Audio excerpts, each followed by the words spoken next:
Hello, and welcome to the Conscious Communion podcast, where we traverse through the inner dwellings of the human experience through conversation. I'm your host, Danae. Join me as we explore the interconnection of creativity and community.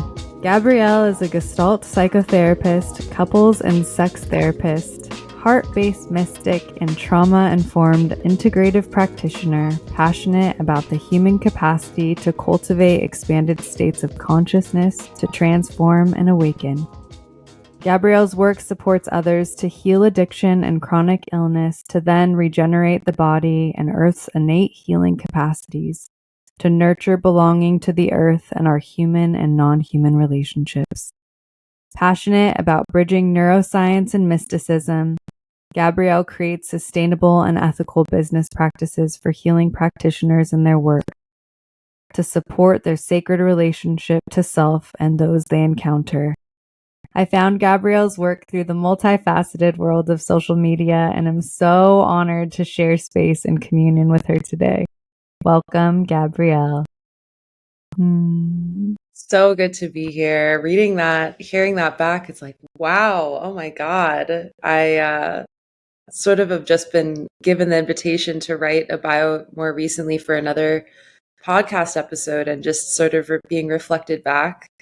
It's almost so much to take in. So I'm just like sitting in the wow, really integrating into those like identities and roles, also seeing them as just like a sort of, pathway for delivering care and support for others, and less of an attachment to the idea of what it means, because we can get really stuck on those things. But it's just such a beautiful vision, and so much not personally mine, but what feels so needed. So beautiful to hear me introduced that way. Thank you. Just open to the mystery. Like, what iteration am I today?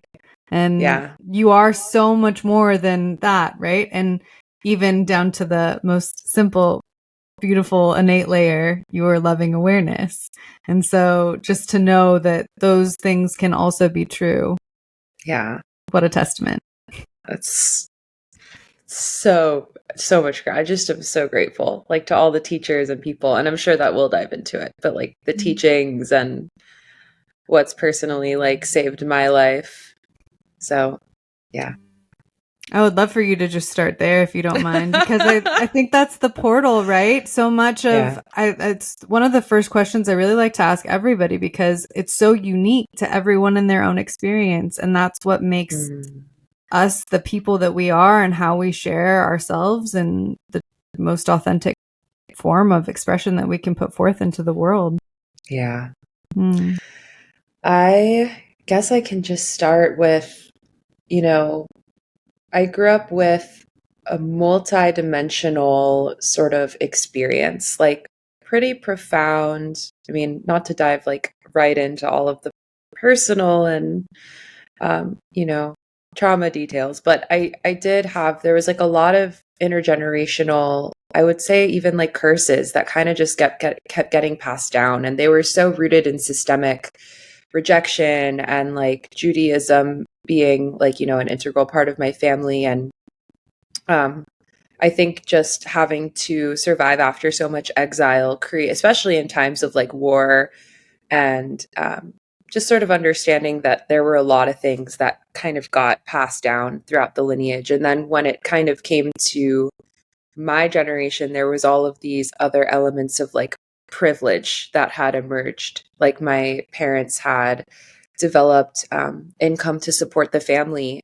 That was not something that previous generations mostly really had steadily happening. And so I grew up thinking, oh my God, I have it so good. Like, I am so blessed and lucky. And the reality is that's true. But because of the survivalism, just the sheer like, competitiveness, are we going to be loved? Are we going to have belonging? Are we going to have safety? That really was inside of my consciousness, and started to really develop once I was like my early teens, really. But I always like felt it in me. And it was just this like unnameable sadness and loneliness, like really like the God-sized hole. And I couldn't really understand why it was there until in my 20s I started hearing stories about my lineage, and I was like, oh my God, things started making sense. Before that, though, I was just kind of like a teenager growing up in Miami, drinking, partying. Like, it was a really wild upbringing. I think, my parents wanted me to be as happy as I could, given that I was clearly going through a hard time. So their sort of way was like, get out into the world, like, sure, have a fake ID, like, go have fun.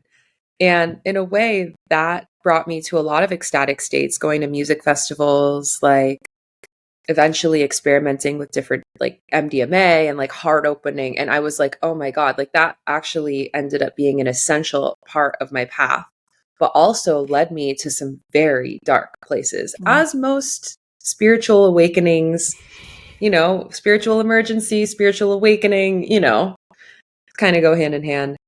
But yeah, I found myself coping with a lot of unknowable things.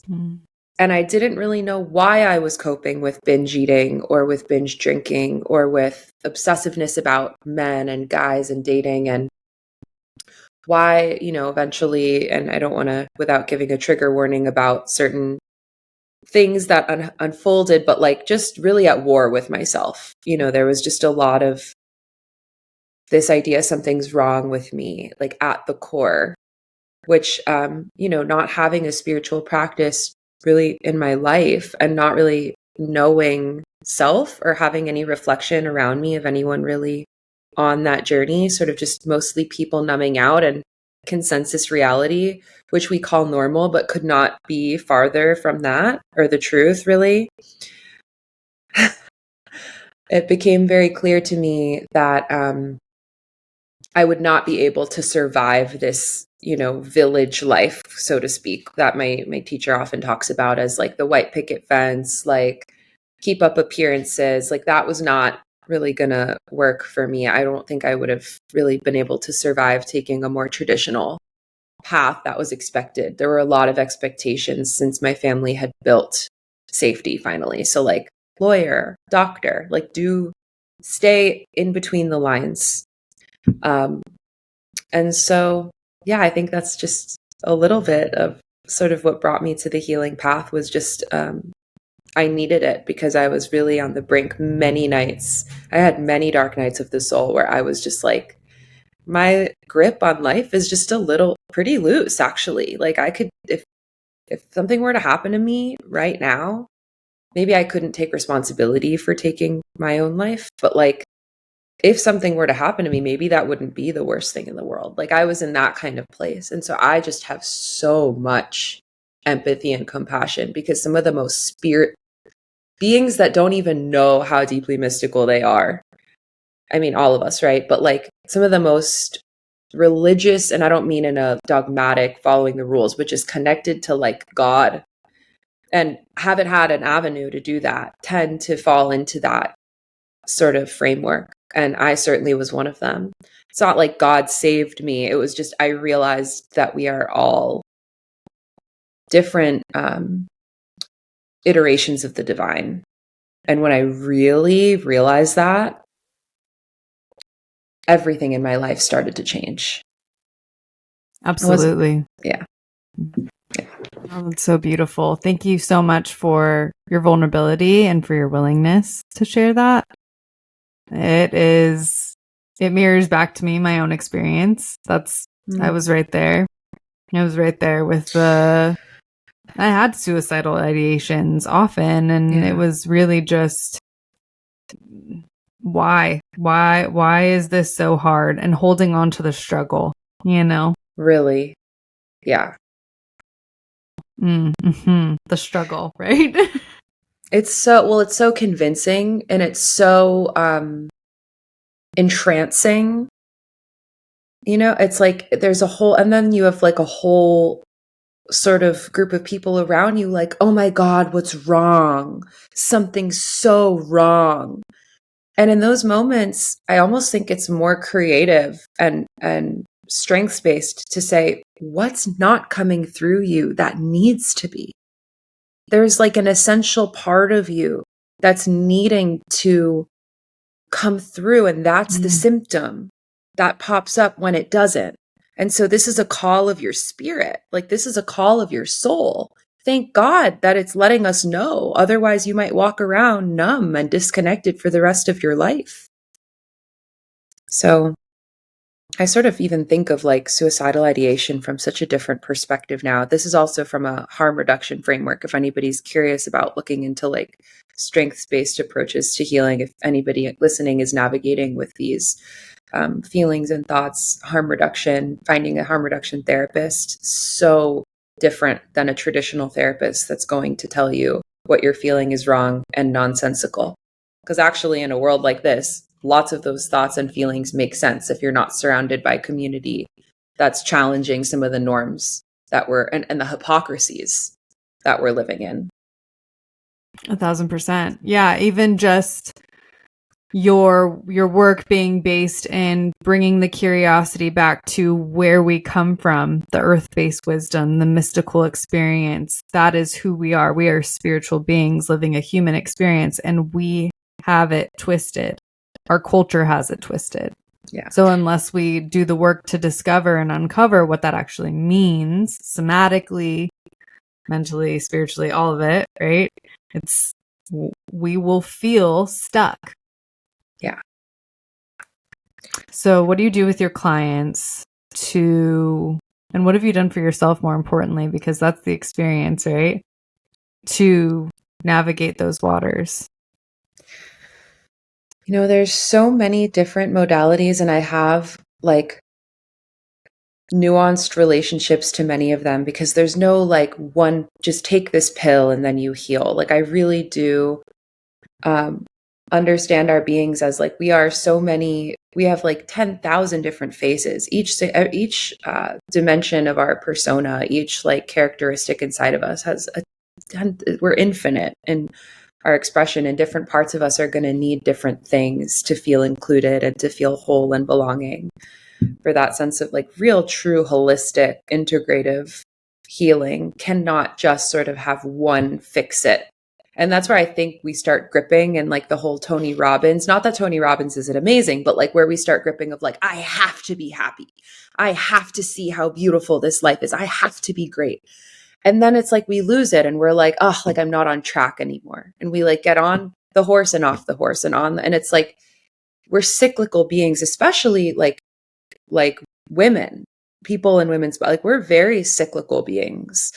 And I think all humans are, but in particular, like those of us with our cycles and with like our hormonal cycle that's going on a 28-day cycle, we really are cyclical. And so what works one day might not work another, but I can absolutely share what really landed in my body. And somatic experiencing work, really anything that could combine an energetic awareness in my cellular, like physical human body. That was really for me where I started realizing my nervous system was not something for me to like regulate or override, but to really listen to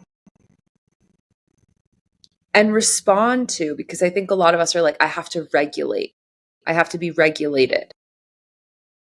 And that's such a myth. If we were to be regulated all the time, if an animal was coming to attack us in the wild, we wouldn't be able to fight back, because we were always in our regulated, like middle ground. We need to have variations. It's just that sometimes our bodies get really stuck in the fight, flight, freeze zone. And that's where really slow, really trauma-focused work, and not because we want to perpetuate the story or become identified with the story, but more so that our bodies can unlock all of the movement patterns that got frozen when they couldn't, in moments of actual trauma where the trauma response was adaptive. It just no longer is when we stay in a frozen state, for example. So somatic experiencing work was just so hugely powerful. And then once you start feeling more at home in your body, you're like, okay, so what do I want to create now?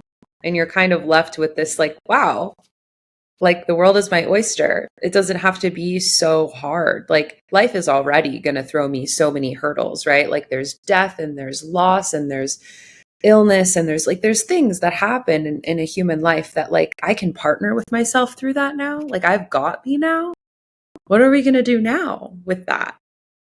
So that's where the work of generative trance came in for me. Dr. Stephen Gilligan is someone that I just so deeply respect for his work.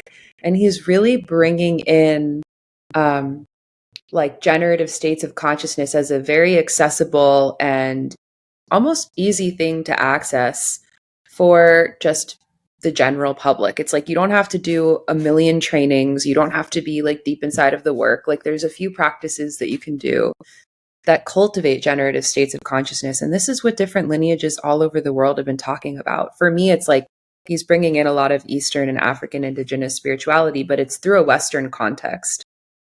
And for me, that really speaks to the intellectual part of my brain that wants to know why things work and how they work. And anyway, that's sort of the other piece. It was like somatic work and then generative trance. And that's sort of the upper heart, throat, mind, bridging the cosmic consciousness with my nature consciousness. And I like to distinguish them with like kind of thinking about how the body has boundaries, right? Like we age, we're in the time-space continuum, but we also are beings that are before time, beyond time, before form, beyond form. And when we can bridge those two, it's like we're living in harmony. It's so good. I love the way that you articulated that. And it's so true to who we are. And I think that in its essence is what people often have a tendency of tripping themselves over because they feel like they don't belong here because they're so disconnected from, their consciousness and their body. And the body has been a huge teacher for me as well, the somatic experience especially, and it sounds like from your own experience, from your family patterns and the dynamics that you were raised with, that must have been a hard thing to dance with when you were coming into your understanding of what healing looked like, but to not have to work so hard. Can you tell me a little bit about that? Oh my gosh, I love this segue because I think the deepest, it's like we're all carrying and healing the same wounds. They just have different characteristics. We're all coping with grief. We're all coping with loss. We're all trying to come home to the body. Some of us have the experience in different ways. Some of us get sick and learn that. Some of us go through a series of heartbreaks and learn, like we're all given different pathways to learn the same lessons so that as we heal, others heal. And at first I was like, well, why would my healing affect anybody else? But it's because it's the same wounds that we're carrying. So once we start sharing that healing, there's hope. And there's like an ability of understanding, oh my God, like you get my specific experience in this nuanced way that maybe nobody else ever has, because I've dealt with that very particular thing. I feel this a lot with chronic illness and women's health issues, like reproductive stuff, yeast stuff, candida. Like there are a lot of things that a lot of us go through silently and wonder, like, am I the only one navigating this? And all of the different layers that physical, emotional, spiritual, intergenerational health all are like woven into one fabric. I totally lost the question as I went, I think one of the deepest core wounds that all of us grapple with are this like body abandonment. Like the sages and mystics, and like this has been written about for thousands of years, reconnecting to the innermost body. And there are technologies of like yoga and different kriyas and practices that you're spending hours every day just to get back inside. And we're all in the West so inundated with like bills and survival and traffic, and it can get so lost. But for me, I think the deepest, most important work of my life is going to be coming home to my body and honoring her and respecting her and like listening, being in service to her, rather than having her be the machinery that my mind uses to get what the ego wants. And it's not like I wake up overnight and like that's gone. Like that's I have to watch for that 4,000 times a day, because that's the automatic tendency. And that's also the consensus reality. And that's why we see war. We're not listening to the heart consciousness, our gut consciousness of our relation to the human family. And we're not feeling deep into that. And so we're using our mind to justify horrifying things. And sometimes that plays out with ourselves, especially if we have an intergenerational sort of inheritance of, survivalism, and like where attunement and listening and slowing down couldn't really be a priority. Not to blame or shame anyone. It just couldn't be. And to do that with yourself now, it's like, wow, I'm raised. Like at first I felt like I was raising a child. I was like, I'm 3 months old right now. That is the kind of reactivity and like dysregulation. And that's what I'm having to attune to. And so I think this might be a roundabout way of answering the question, but I think lastly, I think seeing that my healing, it became a lot easier when it was like, nothing's wrong with me for my body experiencing this difficulty, whether it's, for me, it was through chronic illness and is, an autoimmune situation. For others, it's other things. Like that's why I'm so passionate about that. And it also came through as addiction at a certain point in my life. But that my healing is the healing of my lineage. My healing is the healing of the earth lineage. And it became a lot easier because it wasn't something that originated in me.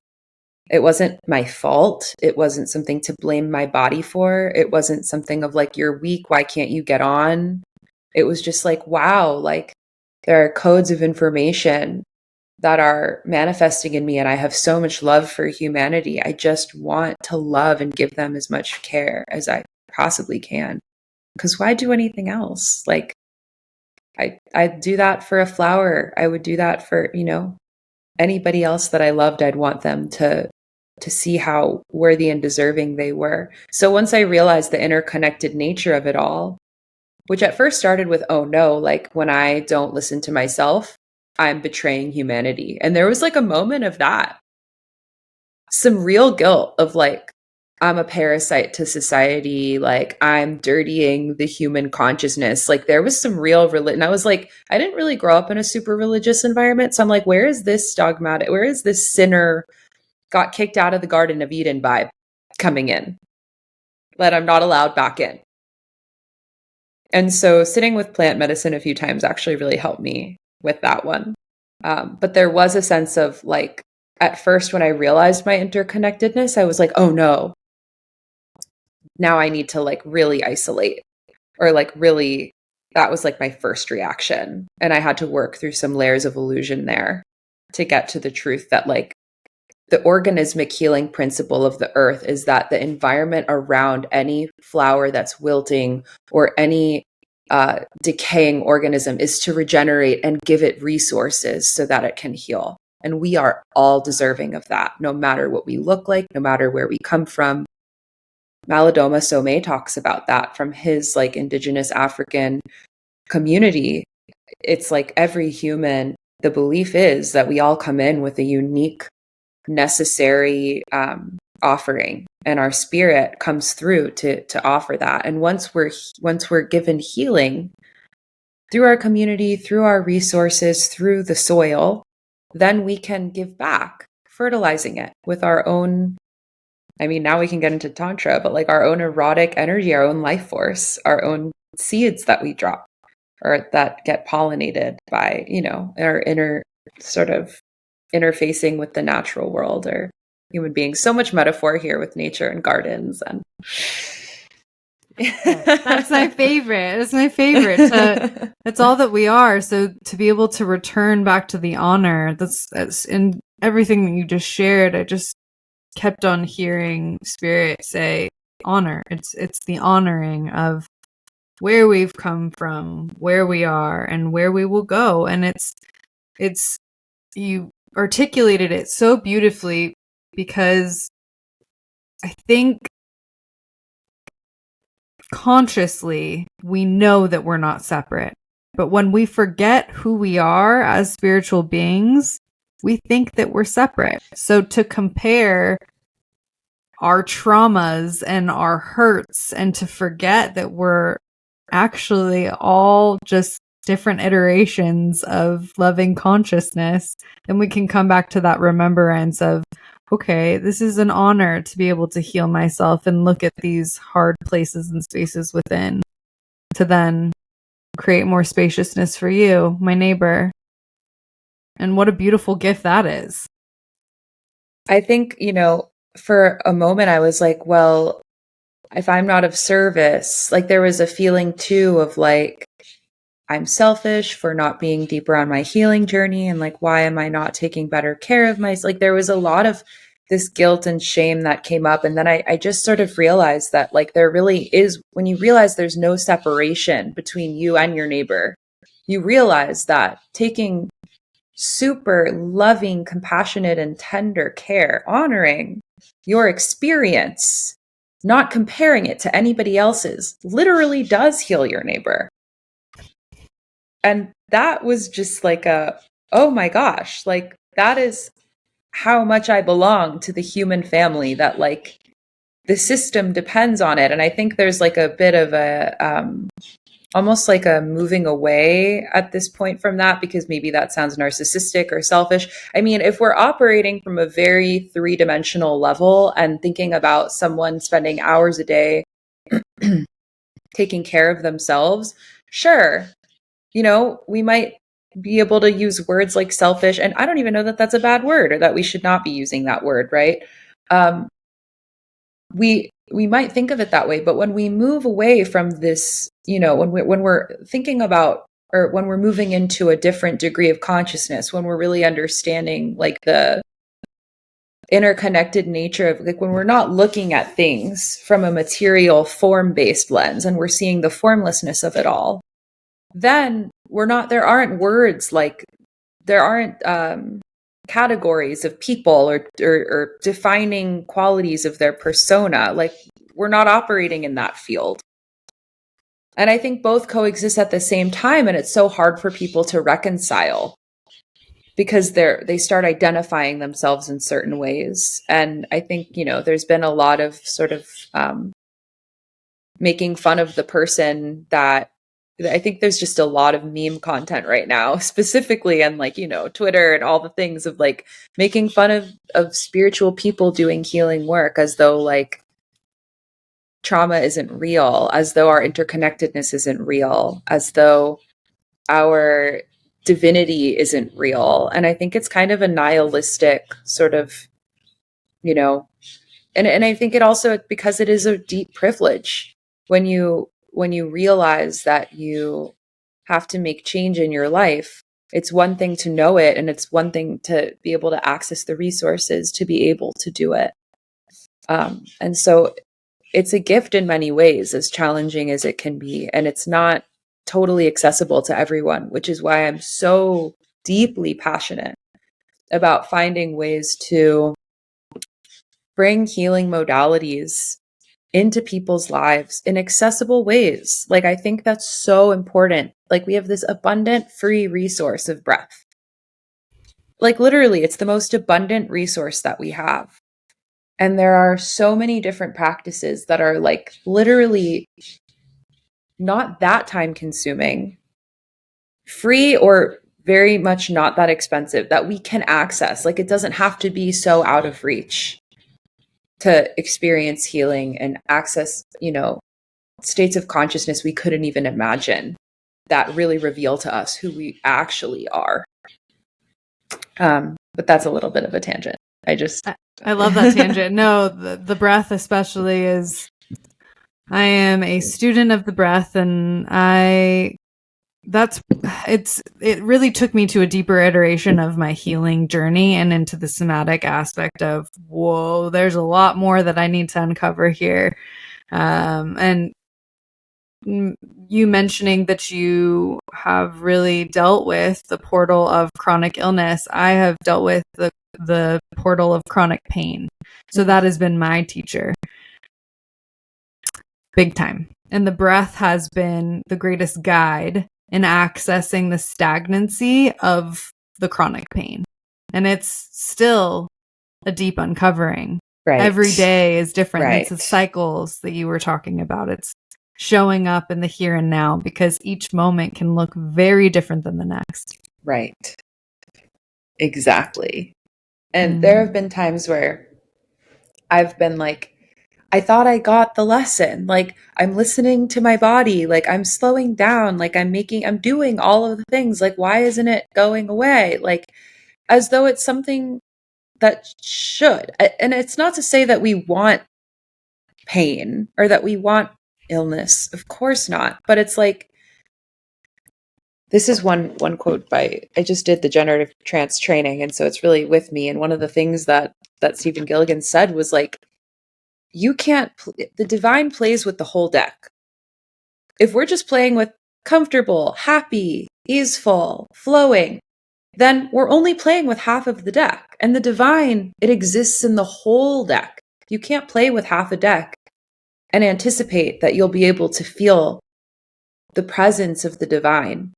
There's something about suffering that's really essential to learn how to be. And I think that's where sort of like spiritual bypass and toxic positivity, there's such a reality, because we're so unequipped, because we don't really have we're not really given the skill set or even the blessing that it's okay to not be okay. And to see that, like, the longing for that okay, which we might call longing for the beloved, right? That's sort of an idea of like Christian mysticism. Longing for the beloved is the holy itself. Otherwise, if we didn't have the contrast, we wouldn't know what it was like to be in that union. If we didn't have the separation, we wouldn't know.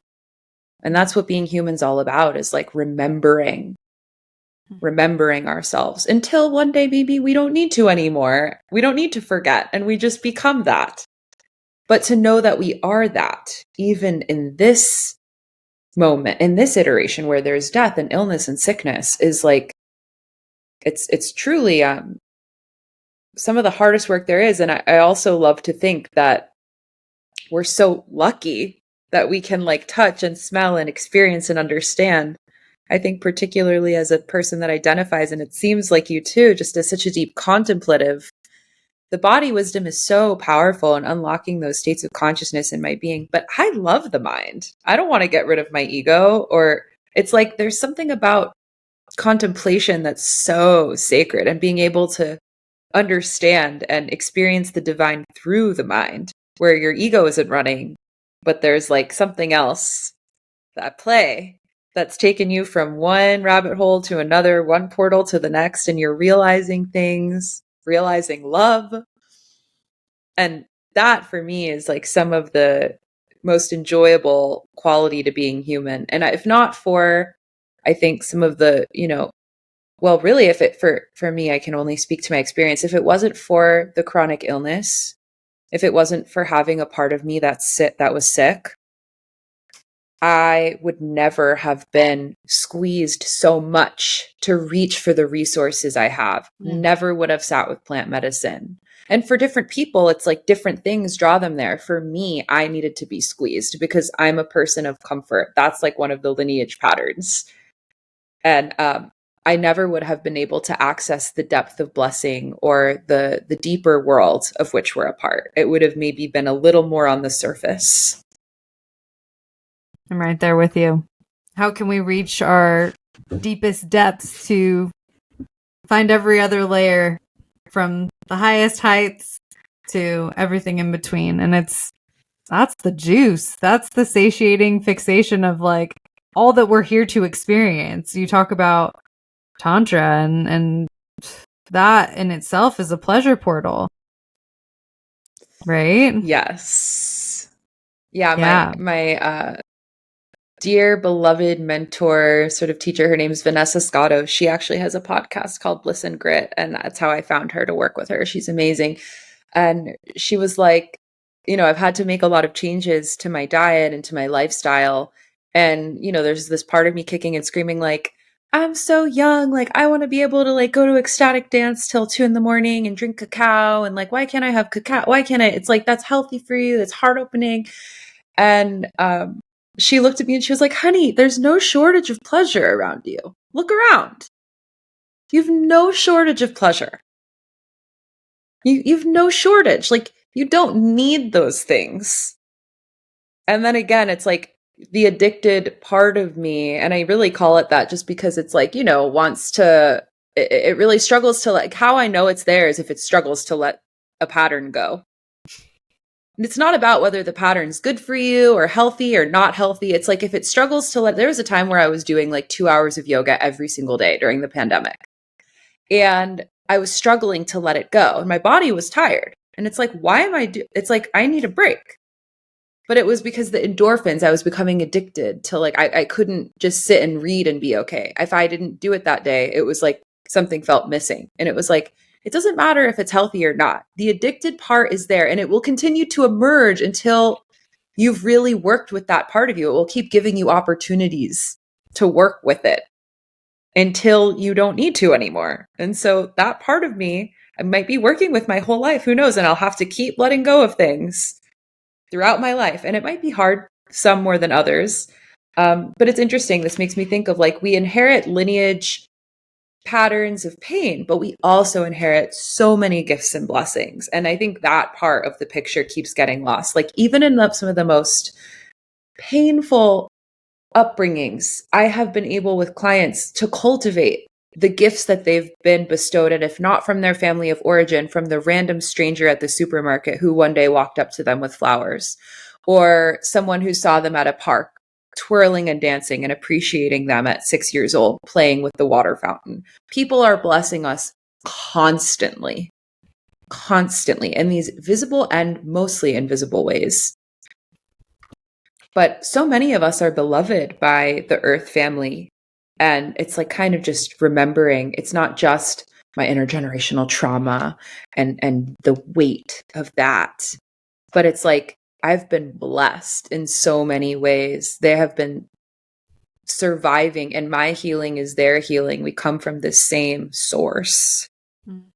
And then there's no one to blame. Not that we should bypass or prematurely forgive. It's just we're again, our wounds, as they heal, we're healing each other and we're healing our lineage. I keep reiterating that, but it just feels so important. It is important. It is. It's really easy to blame. It's really easy to cast a shadow of guilt. And love is a higher frequency. So obviously it's like easier to like do what doesn't, but then once you actually tap into that gratitude piece, once you're in your heart center, woo, that's a different playing field. Well, this is the paradox. Love is the hard work. But once you feel love, everything gets easier. So good. Yes. Everything gets easier. It makes things not so, it doesn't have, once you're in touch with love, it doesn't have to be so hard. Really, anything. Like anything. Yeah. Finding the ease amidst what we grasp onto. Once we actually let go a little and we lean into all that we have, and we can seek the mysticism and the innate gifts that we were already given as our birthright. Like that's what we are given. All of us have access to it. And we just need to remember. And it's so interesting when people, like, I've had a lot of clients come to me and be like, I see a lot of women in their early 20s and like, coming of age, girls becoming women. And it's such a blessing to work with this group of beautiful humans, because I was so lost at that time, and the things that I can see them doing that I couldn't, it's like there's something that is just so profound about like the way that this generation, the generation younger, is evolving right now at this like exponential pace. And it's just actually giving me so much hope right now. But one thing that I can really see is this sense of like, I don't know what my gifts are. Like, I don't know who I am. I don't know what I'm good at. I don't know what I want to do. And what's so interesting is like, we need not travel to the depths of our imagination. We really just kind of have to go back to like what it was like when we were young. Because if you look at someone, a being pretty much from the day that they're born, you know, like you'll start noticing that's why like all siblings are so different. Like we each have knacks for things. You'll see one child has a knack for building Legos. Another child has a knack for asking really good questions.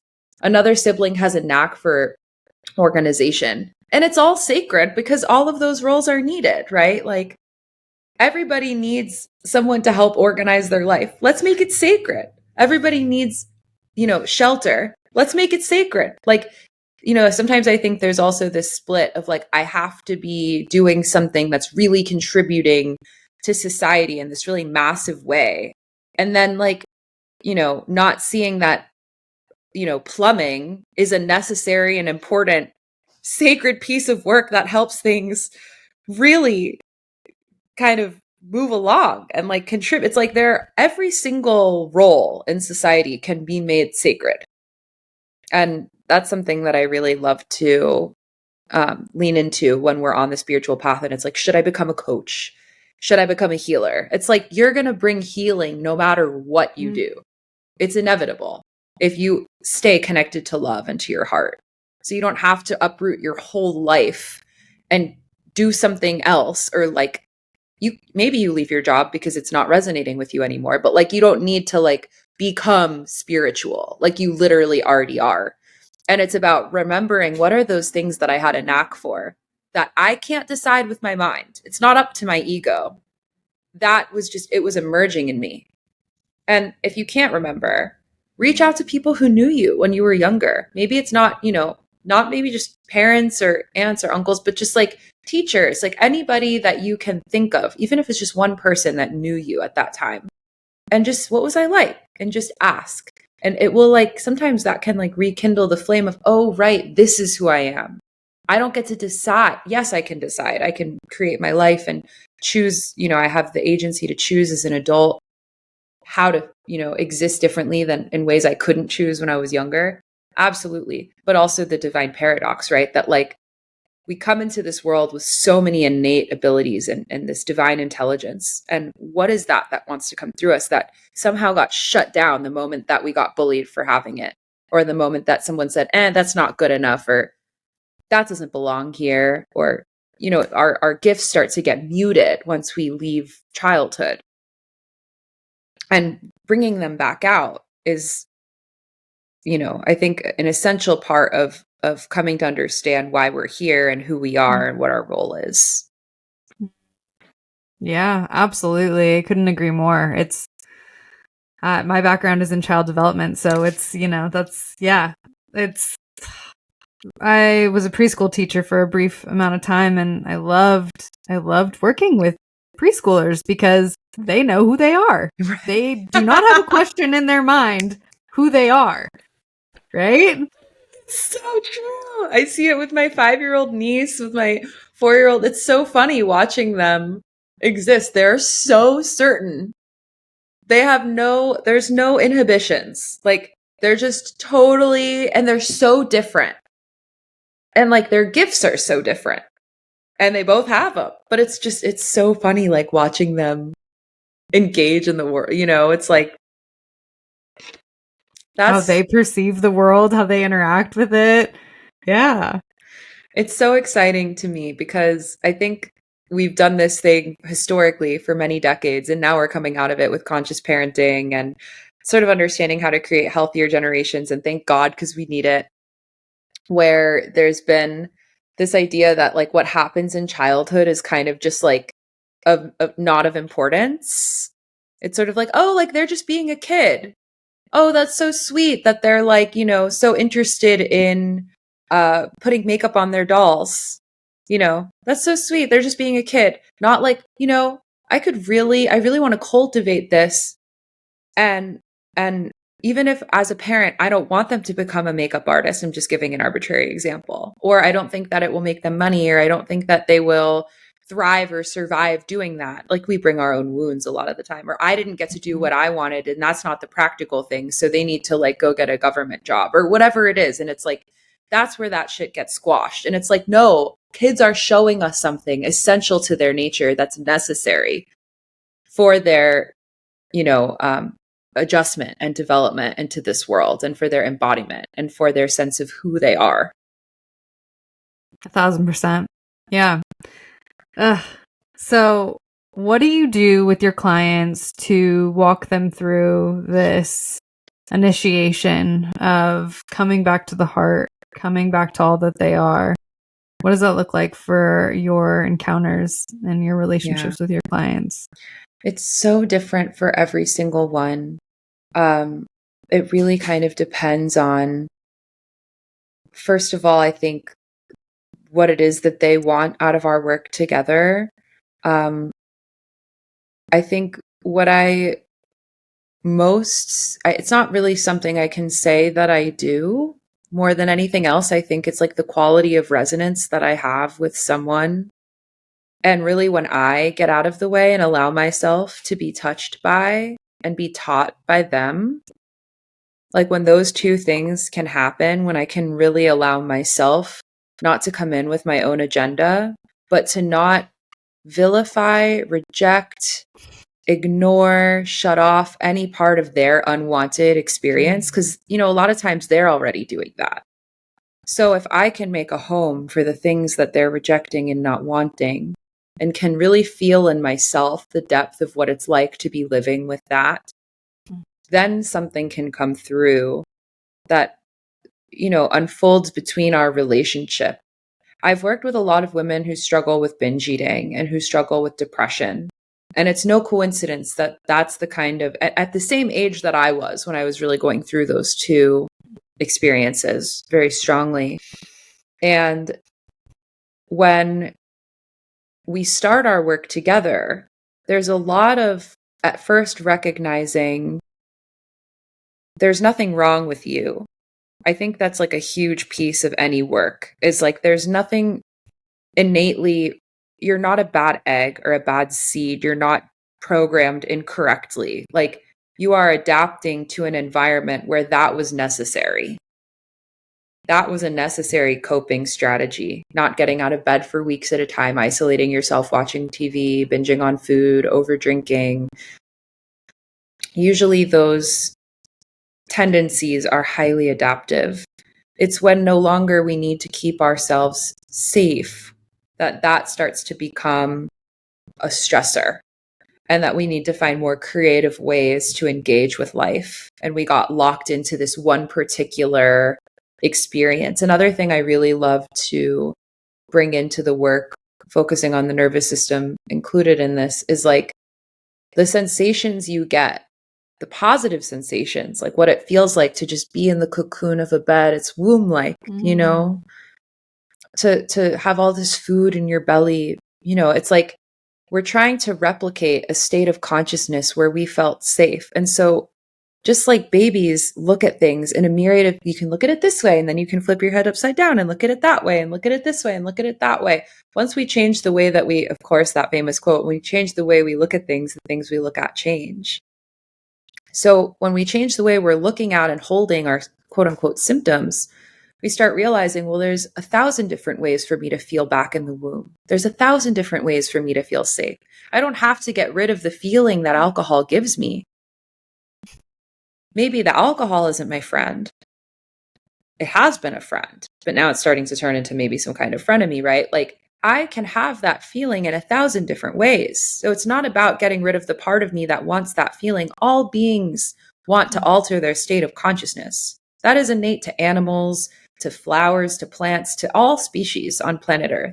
We all want to be able to pop the trance of our automatic functioning state of consciousness.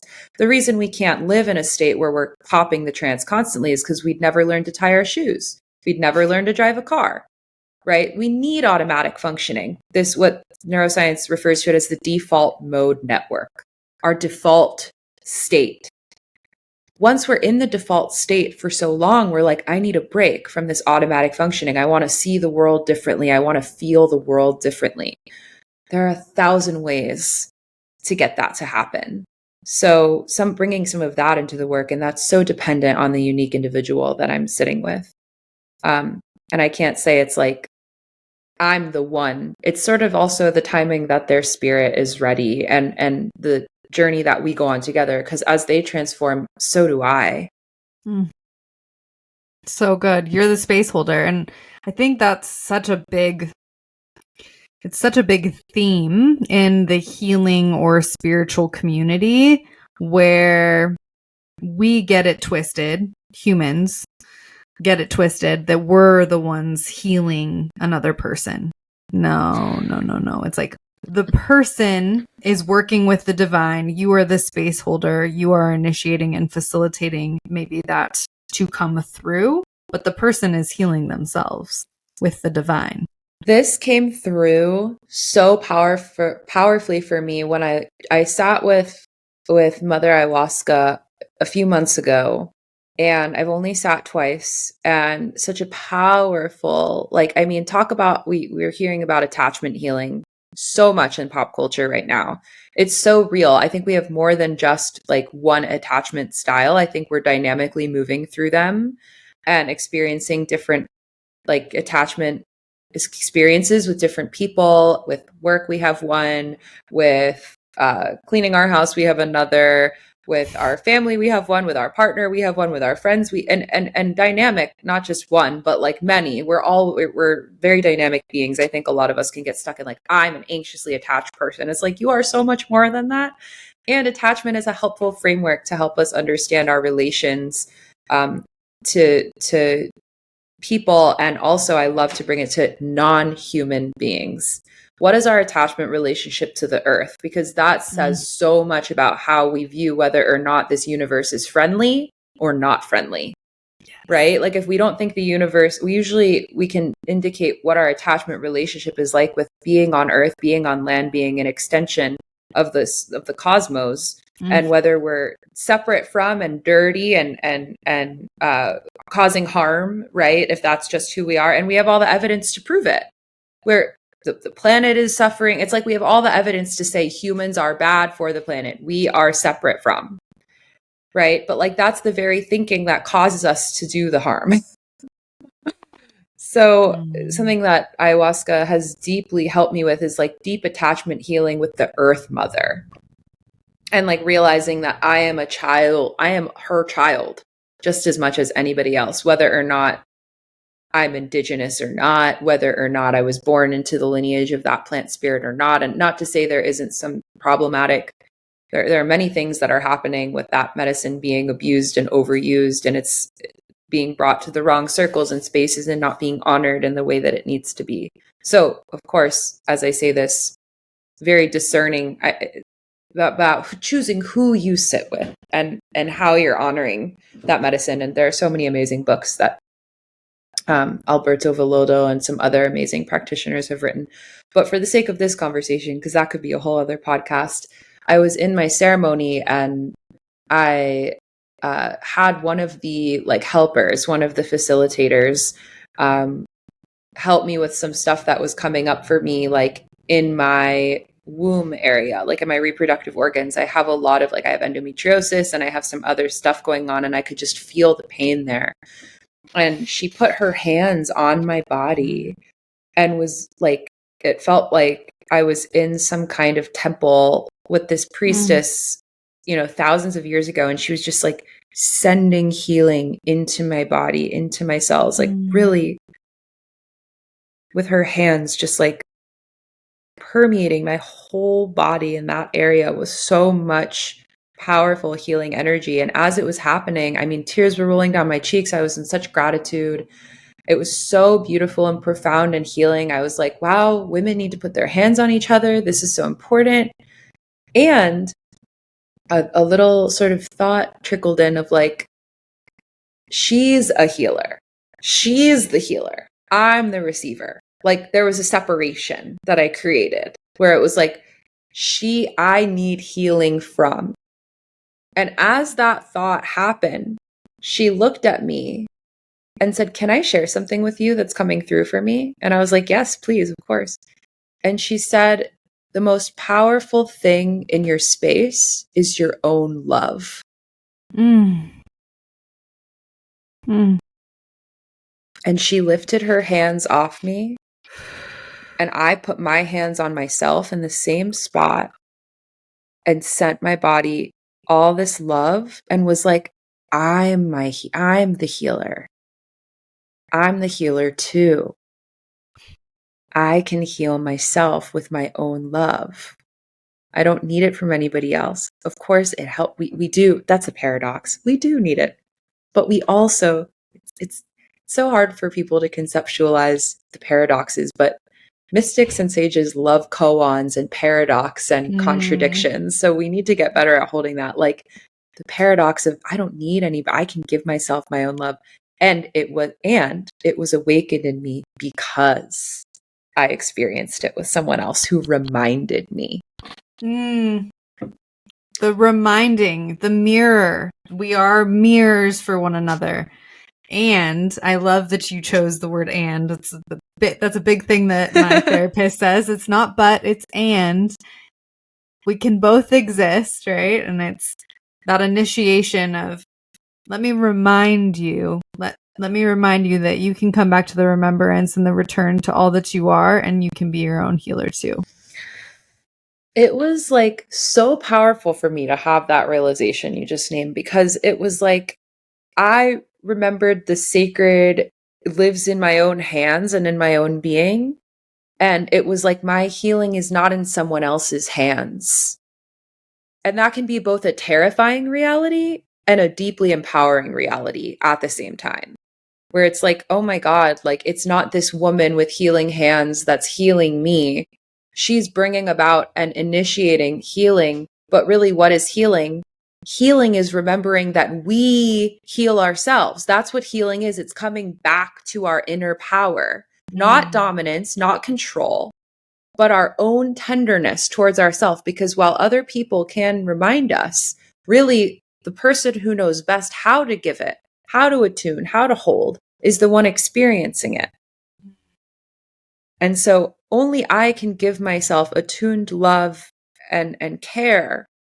And I think that's really tough because we get so identified with our emotions that it's almost like hard to imagine we are many different things at once. We become so much the feeling or the pain or the sensation or the identity that it's like we lose touch with the oceanic consciousness we are, the eternal parent, the attuned attachment figure that can actually hold. And so when I feel deep sorrow, it's like, welcome, welcome, welcome now.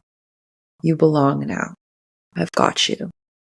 And not just like saying the words, because I've done that before, but like really, and that's the work I'm doing with clients. I'm not doing it for them. I'm teaching them how to do it for themselves, or I'm guiding them to know that they are the most powerful ultimately. Yeah. Sometimes we just need someone, a friend, a steward to usher us into the initiation. And that's part of it, right? I've needed many. Yeah. Same. Absolutely same. I wouldn't be where I am without the mentors that have guided me to where I am today. But in those initiations of information, whatever it may have been, there's also needed to be a deep cognizance and a body awareness of, okay, so how can I make this make more sense for me? Right. So that's so beautiful. And I had this visualization as you were talking about the dualistic nature of all that can be here for us all, and just this beautiful thread that we can bridge if we hold both things with love and grace. And it's like what you were talking about earlier, and just really holding that love in our center and reminding ourselves that we are just from the earth. We are just children of the earth. And all we have to go do is sit with the earth for us to be reminded of all that's here for us in our own experience. I think that, like, even if it's just a flower or like a leaf, I think there's something about the consciousness of, it's been around much longer than us. We've been around for like what, 40,000 years. And then we have like rocks, and it's like we think of humans as better. I think that's one thing that came out of the Enlightenment era, where like we think that because we can think with our minds that we're somehow more conscious than plants. But if we really think about it, plants and rocks have been around for millions and millions of years. Like that species is way more evolved than us. And we can lean on. That's why when you like hug a tree, or when you lay on a slab of rock in Yosemite or in Sequoia, you're like experiencing, if you're open and if you don't think too hard about it, and if you don't try and understand with your logical mind, but just let your body open and breathe for a while, codes of wisdom, information will come through that's necessary. And, a lot of it for me personally sounds like you're whole. I mean, like if I could give it words, it's like, you are perfect as you are. You're whole. You're a part of me. You have this innate healing intelligence in your DNA, especially with the chronic illness, like that. When you connect with me, you're plugging into that electromagnetic field. You're plugging into a resonance. So connecting with, the outdoors and like being immersed in the wild is such an essential part of healing. And I think that's why so many rites of passage happen in the wilderness, because we see our reflection in nature so deeply, because there's literally no separation. No separation. Yeah. That's so beautiful. And you coming back to the heart mysticism, what has that process been like for you to deeply uncover these innate senses of self so that you can have a better understanding with who you are as a daughter of the earth? Like what does that fullness look like for you? How has that helped you evolve into the woman that you are doing the work that you're doing today? I love this question.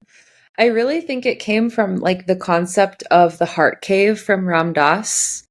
Hridaya is another word for it, I'm pretty sure, in Sanskrit. And it essentially, I did a meditation a few years ago where like you were walking through a doorway into your heart, and then there was another doorway, and then there was another doorway, and then there was another doorway. And like you just kept going through and it made me really sense in my perception and in my being that my heart was genuinely infinite. Like it had infinite amount of love. It could love an infinite amount of beings. Like it was like everything I look at, everything I say, I can have love for everything. Like there's no cap. There's no end on my ability and my capacity to love. And my logical mind couldn't, and I grew up as a very rational being, like went down, like got my Bachelor of Science, like very deep inside of research, so into the whole like interpersonal neurobiology. Like, don't just tell me what my attachment style is. Tell me how it's working at a cellular hormonal level. Like, I want to know what's going on chemically speaking here, biochemically. Like, I go down those rabbit holes. So this was something that it was like, oh my God, no, this is mysticism. I couldn't conceive of that level of infinity. It went beyond all logic. And if you look into someone's eye long enough, you'll see the universe. There's no logical explanation for that. And then I was like, okay, I guess I'm a mystic. I guess this is like, I guess you cannot explain this phenomena, and enough synchronicity at this point in my life had unfolded to make me realize that there was much more divine interplay happening than my logical mind could conceive. Things that really I mean, if I like once made a list of all the synchronicities, and I was just like, this, it's like you can't make sense of when you're in another country and then see someone from your childhood and you're like in the middle of nowhere, took like 5 different ferries to get to this island, and like they happen to be there, and then it's like things like that just are like, this doesn't make sense. And maybe that's not the best example, but like there are just a lot of synchronicities that have led me to understand that there is so much more at play than the mind can conceive. So the idea of like heart-based mysticism really is that when you're I started leaning more into that love, and really it started happening to me. I feel like what we might call a Kundalini awakening happened to me when I was in my early 20s. I had met this man that I thought was like my twin flame soulmate. I mean, for so many of us, this is why we meet those kinds of people. And he totally was not meant to be more than just like a few weeks or months in my life. But he unlocked something. It took me a really long time to untangle that he in my life wasn't what was attached to the spiritual awakening, because it felt like if I lose him, then I'll lose this. And it wasn't really him that I was in love, or I did have a lot of love for him, but it wasn't him that I was seeking or realizing. It was what he was awakening in me. And I had associated that with him so strongly, rather than realizing it was me that I was seeking and that was unfolding. And he just sort of lit the spark. He was like the friction that created the fire. But the fire was in me all along, waiting to emerge, waiting to be created. And so meeting him, for whatever reason, it was such a vibrational experience that it was like for months, I could barely eat, barely sleep, barely function. I was like living in the Garden of Eden. Like it really felt like the world was so beautiful. I couldn't believe my eyes. And it wasn't like everything was great or perfect or like, no pain, no suffering. Like there's been things through my life that have been like really fucking tough, as any human life. And it was just that those things felt like, it almost felt like I was like great. I was just so grateful for everything. Like it was just, and I was like, just so in touch with like the incredible blessing of the leaves blowing in the wind. It was just, I was so taken. I would just stare at leaves and cry. Like I was just so broken open in this time. I couldn't believe I had gone it was like I was seeing things anew. And I also remember very specifically, because I wasn't reading books about mindfulness and consciousness, but I was accessing states that felt like might take people hours. I mean, even now, it's like you can't really live in that in a sustainable way because I wasn't functioning. And it was a lot for a while of like, fuck, like, how do I get back there? Rather than seeing, no, that was a gift that would seed forever my future and the work that I do in the world. Like, I'm devoting my life to the gift of consciousness that was awakened in me in that time. Not that I have to get back there, or I've lost it, or I've failed, or I'm not as awakened or spiritual as I was then. It's like that was a Kundalini awakening. You can't have that all day, every day for the rest of your life. I mean, unless you want to be a monk where people are feeding you and cooking for you, and that's your only role. But in a reality where, not that you can't find the magic in peeling the potatoes, but it became more of like, that was a time that was my initial awakening, my initial flowering. And my life has been really, whether I've known it or not, in service to that experience, because that was the initial opening. I forgot where I was going with that, but yeah, that I think was really where everything started to unfold. Oh, that I wasn't reading about, that's what I was going to say. I had no exposure to yoga or spiritual philosophy. I didn't have any of that at the time. It was just happening to me. So what I was going to say is one of the things that I remember really deeply transformed everything was that I lost the names for things. So I would look at this, and instead of being like flower, vase, water, it's hard to put into words because it's so nonverbal, but I was like, everything was so alien to me. It was like I was dropped off on a new planet somehow. And I was like, beauty was just, I didn't take anything for granted and not in the sense of like, I just didn't assume what anything was anymore. And so I was like, oh my God, a vessel for my water. Someone created something for me so that I could have water. And we could call that naive, right? What about like, what are their company practices? And are they an ethical company? And like, we could go down that whole nihilist, or we could just be like, someone thought to do, that's brilliant. Someone thought about that and then created, and then it keeps it cold for long periods of time. It's just, or hot in the same vessel. It's that smart. Like there's a technology there. I started feeling like the world was loving and like there for me. And yeah, we could call that ignorance. We could say that there are pieces missing. But it's sort of like, what gets missing if you're only looking at the other? It needs to be more nuanced and matured than that. Because if you're only looking at everything wrong, then you're also missing that exists.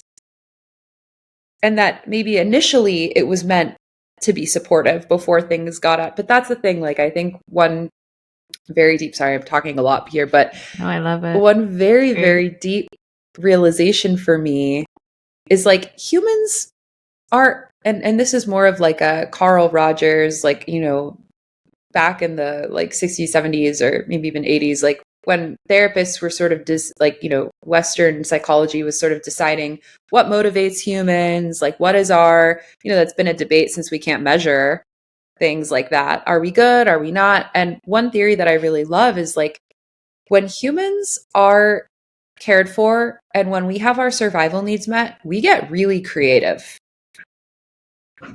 Violence and negativity and things like this really unfold, like rejection of the human experience and of other human beings or ourselves. That only happens when we don't have a supportive network, when we don't have survival needs, and when we don't, and one of them being belonging. Like we literally have evolved. Like one of the craziest facts that I ever learned was like, if you're alone as a human, even if you're like protected by four walls, if you were alone just a few thousand years ago, that was certain death, literally. If you were alone, that was absolute, you were certain, it was a certain annihilation. Because humans are how we've protected from predators and how we've protected ourselves from becoming prey. That is literally how we've evolved. So we have this something called interoception, and it's the ability not to think about, but to sense whether or not we're safe. So it's the ability to know if someone's coming up to you from behind you, or if there's like something if you hear a really loud noise in the back. It's like we're always interocepting whether there's danger or not danger. If we're long enough without humans around us, our interoceptive cues, no matter how safe it might seem we are, will sense danger. We literally need people physically around us to feel safe. Like we cannot do this alone. It's an essential need. When we have those needs and it is safe, we get so creative and so pro-social and pro-earth. And like we really do tend to the land. It's when we don't have that things start going awry. So anyway, all that being said, heart mysticism. Thank you so much for sharing that. And I resonate with that so deeply. And it's interesting that I feel that I just experienced that very recently with a twin flame, but it was a friendship, and it wasn't a long friendship, but it was a friendship that altered my state of consciousness and my awareness. And so I love the mirror again. It's just this really interesting way to see myself and someone else and their experience. So thank you for sharing your story. Thank you for opening yourself up. And as we come to a close, I would love for you to just share from your own experience what feels ever present and so resonant for you to share with whoever's listening as a piece of advice, piece of wisdom that has taken you to where you are in the here and now.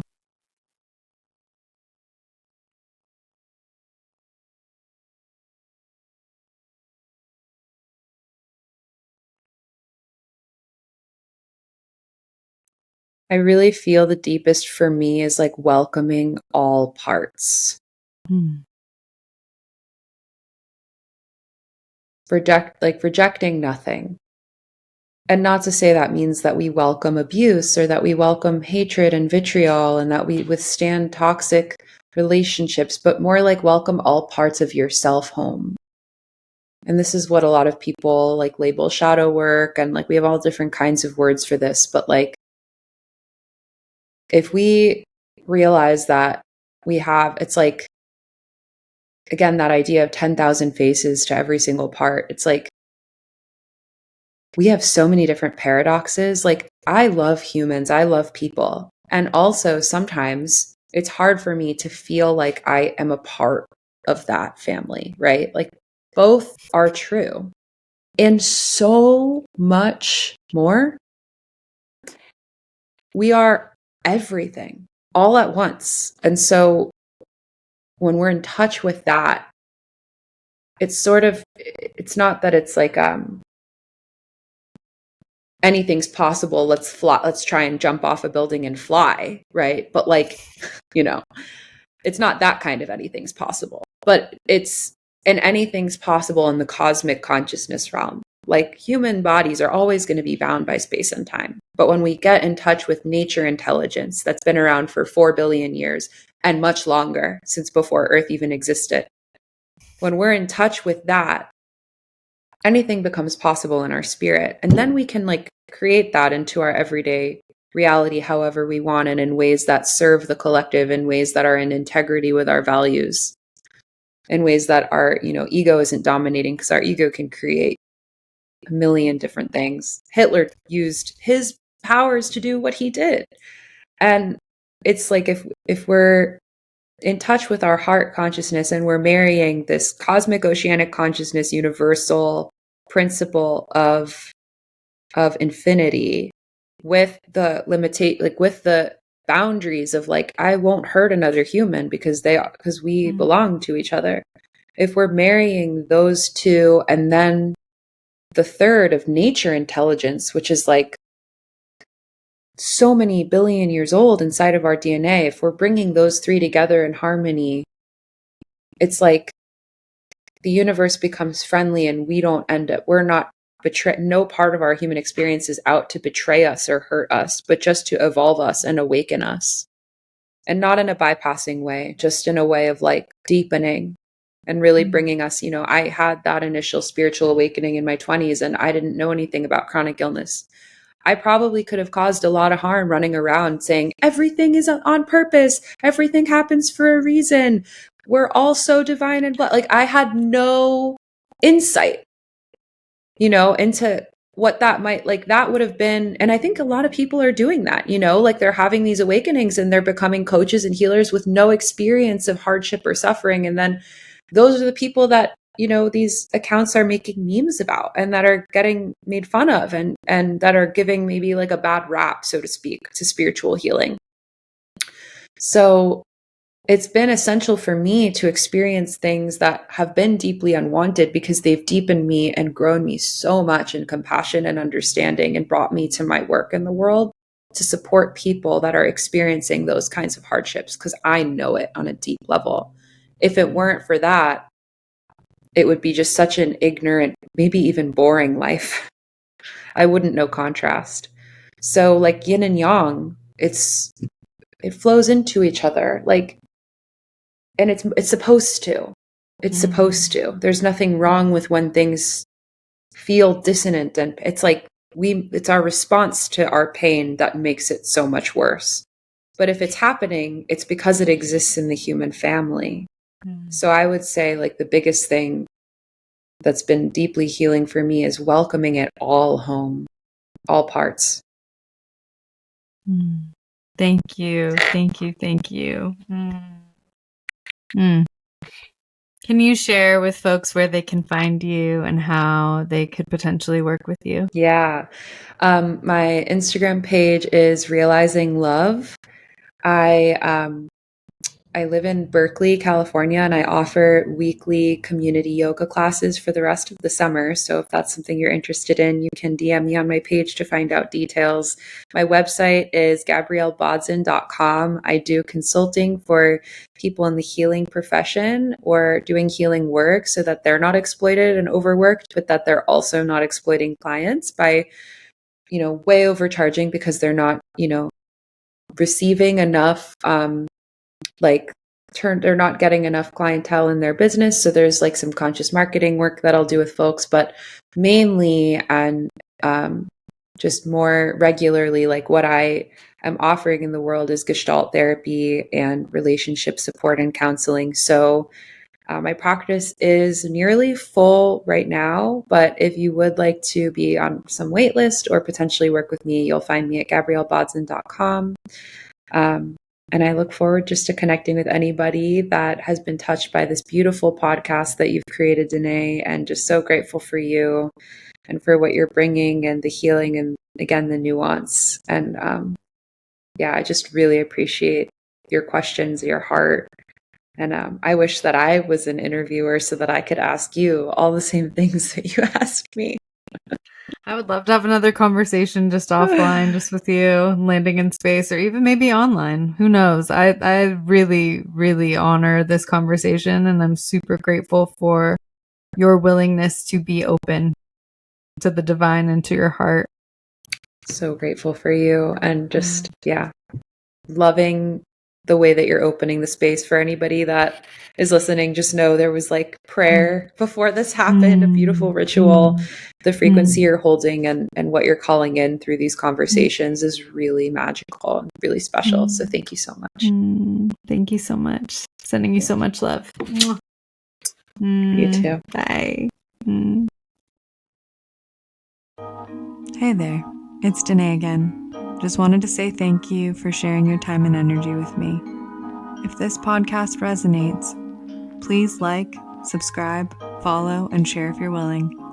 Reviews help too, so if you're feeling the vibe, please leave a review where you can.